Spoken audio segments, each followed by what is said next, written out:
Hey everyone, welcome back. So it's been around 2 days since Typhoon Kalmaegi passed, or Tino, the local name is Tino, through the Philippines. And I just want to share with you what's been happening here after the storm. Now, the good news is there's not much major destruction here in my area, not like what happened in Cebu. But my heart really honestly breaks for what happened in Cebu and other places that was heavily affected. I've been watching a lot of updates and news, and it's just devastating. So many people lost their homes, their businesses, even their loved ones. And just to remind you, the big earthquake was just a few weeks ago in Cebu. It's truly heartbreaking. It's really, my heart is really breaking. And I keep wondering, do these greedy politicians ever feel bad about it? Do they ever stop and think, even for a second, that their corruption, their negligence, is what makes these disasters like this much worse? So much worse. How can someone be so greedy that they'll do every evil thing at the expense of the people they're supposed to protect? Sometimes I wish they were the ones whose houses got washed away, that they were the ones standing on the rooftops watching everything they owned drown. Maybe then they'd finally understand. So please, guys, if you're in Cebu right now or anywhere in the Philippines that was heavily affected by the typhoon, a lot of people need help. Some need clothes, some need food, some just need a warm meal or dry rice to get them through the night. If you can, help in your own simple way. It may not seem like much, but it means everything to those who lost everything. And I'm really also grateful that I'm safe, that my family is safe, and friends are safe. There were no casualties also in my province. I mean, in my town, in my province. Here in my area, there are no casualties. So thank God. And most of the damages here is to crops and few small bridges that got washed away. But of course, flooding is still inevitable. Because let's be real, most of our residential areas are built on low-lying land, and even if there aren't, for example, here in my area, there aren't many houses here yet. But nobody thought about building proper drainage systems. So when the rain comes, the water just stays. It has nowhere to go. You know what I think? In this area, in my area, there's still not much development here. There's not much residents. Not a lot. The population is very very small. So the local government should really already be planning a proper drainage system, a master plan before more people move here. Because if they wait until the population is too big or it doubles, it's already gonna be too late. I mean, it's so simple. We all know that typhoons come every year. Yet every single year, it's the same story. People get flooded, crops destroyed, and the government acts like it's a surprise.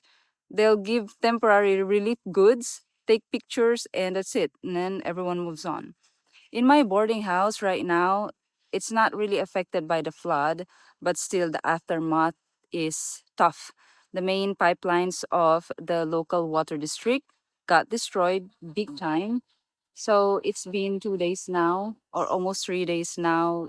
We don't have water. My landlady said it's gonna take 2 weeks before it's fixed. 2 weeks. I don't even know how big the damage is for them to need that long. I mean, I have a guess. I know. Maybe it's not really about the damage. Maybe they just don't have the proper tools or equipment to fix it quickly. That's the reality here. No preparedness, no resources, no system. So now, I go 5 kilometers away from my boarding house just to wash dishes, take a bath, and fetch water for the toilet. And that's how we live after a typhoon. And I guess that's how the locals live every typhoon, because it's not just every typhoon. If there is a strong, just a little bit of strong rain, and then the area gets a little bit flooded, their pumping station gets flooded so quickly that if it gets flooded, they need to cut the water supply. So just a little bit of strong rain, the people don't have water anymore. So imagine typhoon. Imagine 1 week of raining nonstop. It's kind of difficult to live like that, but people are used to that. because their government is not giving them, is not providing them a proper infrastructure. That is, I think, so simple to provide. So, this is what I've been talking about in my previous vlogs: corruption and unpreparedness. It's the same cycle. They fix things quickly but poorly just to show that they did something.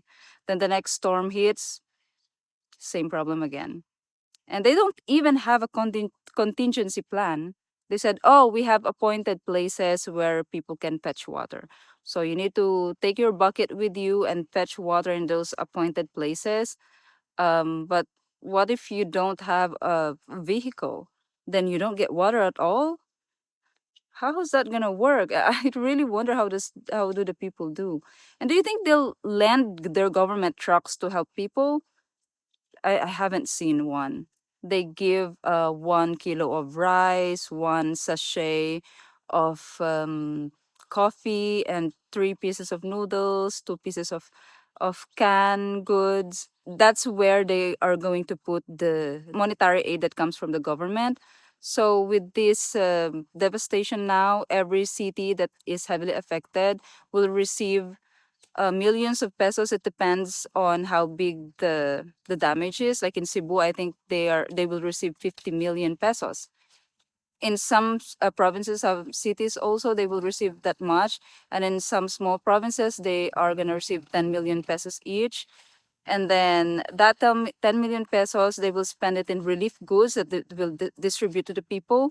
But then they will not really spend it to the things that matters most, like the infrastructure that got destroyed. They're just going to temporarily fix them, and then the next typhoon going to be the same cycle, like I said. You know what interesting? So here in my area, according to the locals, this place never used to flood like this before.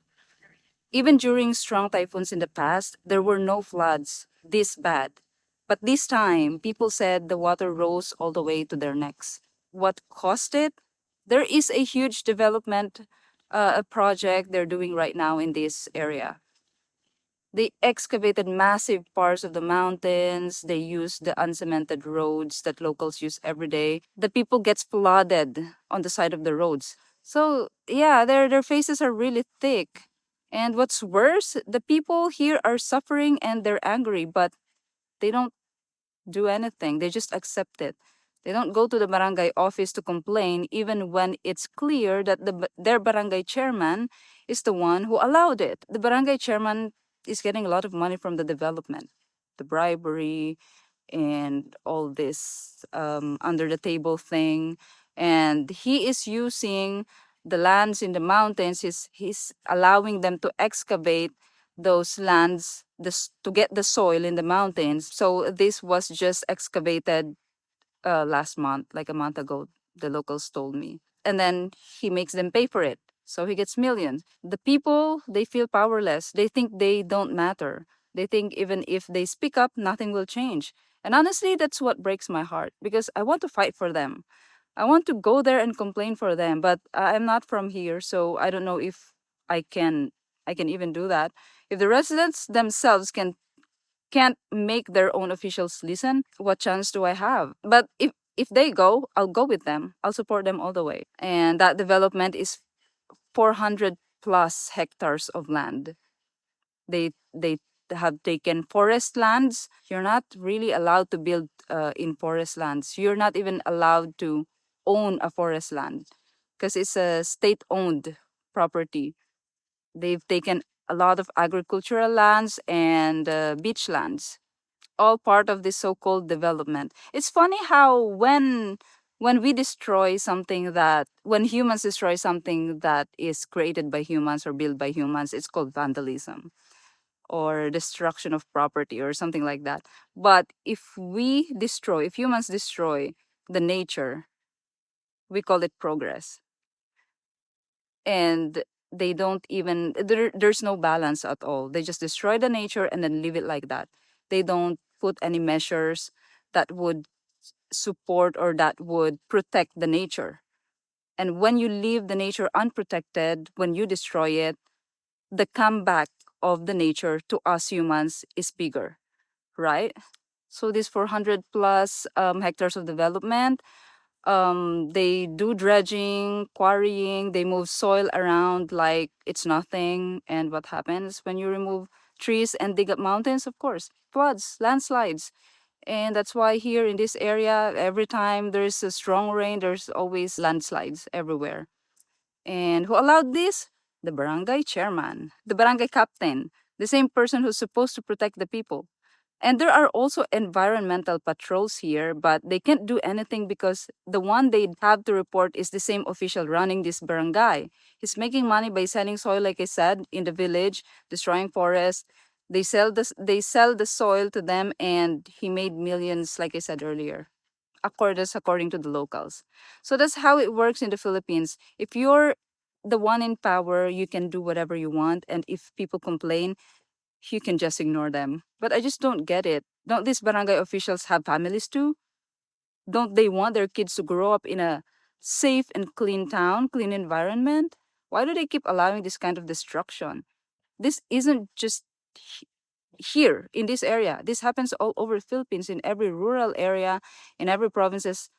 It's always like that, always. From small scale corruption in the barangay to big corruption in the higher offices. It's the same mindset. It's the same, exactly the same. They'll approve projects that bring them money, even if it destroys everything around them, even if it compromises their safety and their family's safety. Because that barangay chairman, I'm sure his family was also affected with the neck high flood, this typhoon. It's actually the same in Cebu. I think one of the reasons that this happened in Cebu, the floods are so great, is because the building of their mountains for development, or the mining. Aside from corruption, I am sure that is a very big factor why that happened to Cebu. And we all know what happens after these damages: temporary aid, temporary solutions. Now, for those of you, this is really the essence of this video. For those of you who is planning to move to the provinces and rural areas, listen to this. You know, it is true. I can attest it that living in the provinces and living in a rural area is really much, much, much better than living in the city. It's so much better in terms of your health, peace, and it's not stressful. It will really give you like a healing. It will heal you.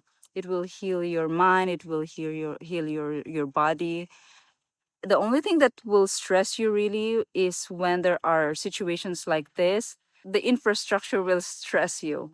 Like I said, they cut the water off, the electricity as well, and then the bridges when they collapse, or the roads when they collapse, then you are trapped in that place. You cannot even go to the other town, because but they will provide a temporary solution that is so you need to keep up with that. Before you rent or buy a house, check if that area gets flooded. Ask the locals, check if the power and water get cut off when there's a heavy rain, because it happens. These small things can easily disrupt your life. So imagine having to travel like me 5 kilometers just to fetch water every time that they cut the water off. Going to wash dishes here because there's no water for 2 weeks. And my landlady gave me 2 containers of water. They said I can use that for cooking. But when I poured the container of water into the bucket, I don't think I can use that for cooking, not even for washing the dishes or washing my body. So I came here instead because the water here is not perfect. I think it's better than the water that they gave me. That is actually so funny because I was shocked that the water is the same color. It's also not really clean here because it's literally spitting out sand. That water is a mountain water, so it's continuous. It doesn't stop, but it's not very very clean. So that's the reality. If you're planning to live in the rural areas, it's doable. It's really good to live in the provinces and rural areas. It's very simple. It's very relaxing, but only if you're prepared. Better to have your own house than that you can control rather than just renting, to be honest, if you want to live in the rural area. Also want to show you this part of this land, I mean, this mountain here. It's that development who destroyed it, all for their development. And I don't know, the Department of Environment, I don't know why did they allow that. And the barangay, the town, the mayor, they allowed it. The governor, they allowed it, and they don't say anything. But if a local try to build something in a forest land, because a forest land is a state-owned property, and you're not allowed to own it private thing, you're not allowed to build a house there or build there. They are going to penalize you. But big developments like that, it's okay because they make money from it. They can get money from it, and yeah, it's like the hypocrisy and I don't understand why did they do that because their development is just there in that area. So their customers, their clients, or their residents someday, if they sunbathe here or they swim here, they can see this thing here. I don't see the point. Why do you do that? Isn't that stupid? And this is what happens every time it rains. The water becomes mud, becomes like chocolate. And this is because of their project. I'm talking about these things because I know a lot of people wants to live in the provinces and rural areas. And I know that in the city they also have it bad in when there are big strong typhoons like in Cebu right now and in Leyte, those places. Uh, but I know that if you live in the cities, you will be living in the nice neighborhoods, maybe rent in a condominium where the flood cannot reach anyway. But if you live in the rural areas, it might really affect you, especially if you are renting in a place in an apartment that you cannot control and you don't have a background, you don't have any idea how it is there when it's rains strong. Because sometimes your landlady is not going to tell you, the owner of the property is not going to tell you. So that's why I said it's better if you want to live in the rural area in the province. It's better if you have your own land where you can build your house, where you can control the development that you want, and that you can provide all the conveniences that most locals don't have because they only rely on the infrastructure of the community, and the infrastructure is not reliable at all. Get solar panels, build your own well, have your own water storage, stock up on food so you don't need to go out when the roads are impassable. It's easy to live in a rural area. To be honest, it's very easy. But you need to be ready, you need to spend money in the beginning to have that convenient life, and then everything will follow after. You can only do that if you don't live like how most Filipinos live. You know how most Filipinos live is always temporary, always waiting for help. You'll struggle if you do it like that. So yeah, that's the situation right now. So it's if you are watching this from abroad and you're planning to live here, take notes because this is the side of the Philippines that's not in travel vlogs or brochures that you see. Or yeah, this is the real one. So I hope I can contribute also, or I'm putting out all these videos so that I want to help. Maybe it can help you shorten um your learning time. I mean your time in learning from your mistakes. So yeah, that's my goal. Because this is a real life. I'm showing you the real life and I'm showing you how it really is. I'll see you guys in the next one.